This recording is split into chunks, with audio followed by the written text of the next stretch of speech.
ഈ വോട്ടെടുപ്പ് നടക്കുന്ന ദിവസം നേമത്തെ LDFിന്റെ സ്ഥാനാർത്ഥിയും മന്ത്രിയും CPI നേതാവുമായ വി ശിവൻകുട്ടിയെ പരിഹസിച്ചിരിക്കുകയാണ് BJP സംസ്ഥാന അധ്യക്ഷൻ രാജീവ് ചന്ദ്രശേഖർ. BJP മത്സരിക്കുന്നത് നിയമസഭയിൽ പോയി ബഹളം വെക്കാനോ കമ്പ്യൂട്ടർ തല്ലിപ്പൊട്ടിക്കാനോ അല്ല, ഡെസ്കിൽ കയറി നിന്ന് ഭരതനാട്യം കളിക്കാനല്ല, ജനങ്ങൾക്ക് വേണ്ടിയാണ് സഭയിൽ പോകേണ്ടത് എന്ന് രാജീവ് ചന്ദ്രശേഖർ പറഞ്ഞു.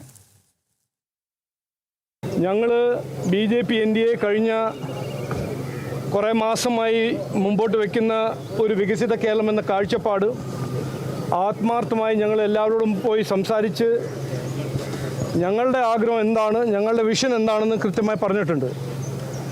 ഇതൊരു നിർണായകമായ ഇലക്ഷനാണെന്ന് ജനങ്ങൾ ഏറ്റെടുത്തിരിക്കുന്നു. എനിക്ക് പൂർണ്ണ ആത്മവിശ്വാസമുണ്ട്.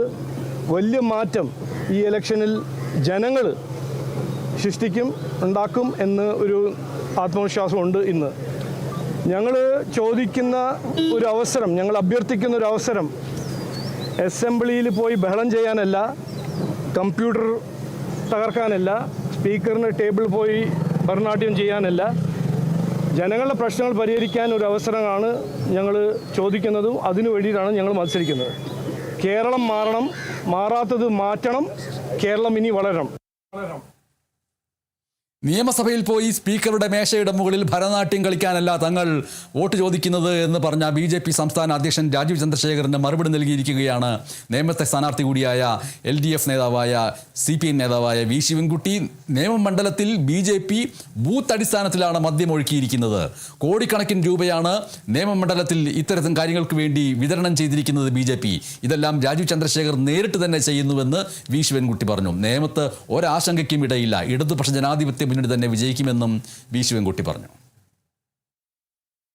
ഇപ്പോൾ BJP കേരള രാഷ്ട്രീയത്തിൽ മദ്യം ഒഴുക്കുകയാണ്. ഈ തെരഞ്ഞെടുപ്പിൽ നേമമണ്ഡലത്തിലും ബൂത്തടിസ്ഥാനത്തിൽ മദ്യക്കുപ്പികളാണ് വിതരണം ചെയ്തിരിക്കുന്നത്. ചില സ്ഥലങ്ങളിൽ രാജീവ് ചന്ദ്രശേഖരൻ നേരിട്ട് പോയിട്ട് തന്നെ ഈ കാര്യം നിർവഹിച്ചിരിക്കുകയാണ്. കോടിക്കണക്കിന് രൂപയാണ് നേമമണ്ഡലത്തിൽ ഫണ്ടായിട്ട് വിതരണം ചെയ്തുകൊണ്ടിരിക്കുന്നത്. നമുക്ക് കേട്ടാൽ തുകയുടെ കണക്കെല്ലാം കേട്ടാൽ അന്തം വിട്ടു പോകുന്ന സ്ഥിതിവിശേഷമാണ് ഉള്ളത്. അപ്പോൾ അതുകൊണ്ട് കേരളത്തിലെ ജനാധിപത്യവും പരമായിട്ടുള്ള ഒരു സംവിധാനമുണ്ടല്ലോ, ആ സംവിധാനത്തെ പണാധിപത്യം കൊണ്ട് തകർക്കുകയാണ്. BJP കിറ്റ് കൊടുക്കുന്നു, മദ്യക്കുപ്പി കൊടുക്കുന്നു, പണം കൊടുക്കുന്നു, ജോലി വാഗ്ദാനം ചെയ്യുന്നു, പ്രൊമോഷൻ വാഗ്ദാനം ചെയ്യുന്നു. ഇതെല്ലാം രാജീവ് ചന്ദ്രശേഖരനാണ് നേരിട്ട് ചെയ്തുകൊണ്ടിരിക്കുകയാണ്. പല മണ്ഡലങ്ങളിൽ ഏജന്റുമാരെ വച്ചിരിക്കുകയാണ്. ഇത്രയും നാണം കെട്ട, അതേപോലെ തന്നെ ജനാധിപത്യത്തിന് അപമാനം ഉണ്ടാക്കുന്ന രൂപത്തിലുള്ള ഒരു തെരഞ്ഞെടുപ്പ് പ്രക്രിയയാണ് BJP നടത്തിക്കൊണ്ടിരിക്കുന്നത്.